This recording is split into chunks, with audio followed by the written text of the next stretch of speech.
আমার সকল ফেসবুক বন্ধুকে জানাই শুভ সকাল। এটা আমার ড্রাগন গাছ। সকালবেলা উঠে মনটা ভালো হয়ে গেল। আমার গাছে যে ড্রাগনের ফল হয়েছে, সে ফলটা দেখেন কি লাল হয়ে গেছে, খুব সুন্দর লাগছে। খাই বা না খাই বলো, ফল দেখলে অনেক ভালো লাগে। কারণ এটা বলে আমি শখ করে ছাদের পরে গাছ লাগিয়েছিলাম। সে গাছে ফল হয়েছে এবং ফল পেকেছে। এবং আমি বলবো গাছে কোনো ওষুধ ব্যবহার করি না, এটা বলো অরিজিনাল একেবারে খাঁটি ফল। কারণ বাজারে আমরা যেসব ফল খাই বা বিভিন্ন যারা ড্রাগন চাষ করে অনেকে ফল ওষুধ ব্যবহার করে, কিন্তু আমি বলবো গাছে ওষুধ ব্যবহার করি না। তার কারণে আমার খুব ভালো লাগছে। এবং গাছটার ফল সাইজটা পুরো অনেক বড় হয়েছে এবং অনেক ভালো লাগছে। মানে খাই বা না খাই গাছে যদি ফল হয় খুব সুন্দর দেখা যায়। মানে আমার তো এমনি খুব ভালো লাগছে।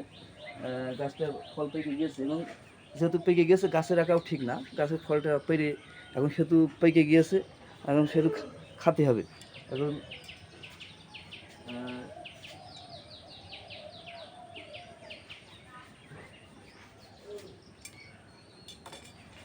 এই দেখেন গাছের ফলের সাইজ দেখেছেন, অনেক বড় ফল। ড্রাগনের সাইজ প্রায় হাফ কেজি না হলেও কাছাকাছি। মানে এরকম যদি কয়েকটা ফল হয় বেশ সুন্দর লাগে। গাছটার ফলটা অনেক সুন্দর লাগছে। যাই হোক, আপনারা যে যেখান থেকে দেখছেন অনেক ভিডিওটা একটা লাইক একটি কমেন্ট দেবেন। আমি আবারও আপনারা আমার সকল বন্ধুদেরকে শুভ সকাল জানিয়ে শেষ করছি। সবাইকে ধন্যবাদ। সবাই ভালো থাকবেন। Bye bye.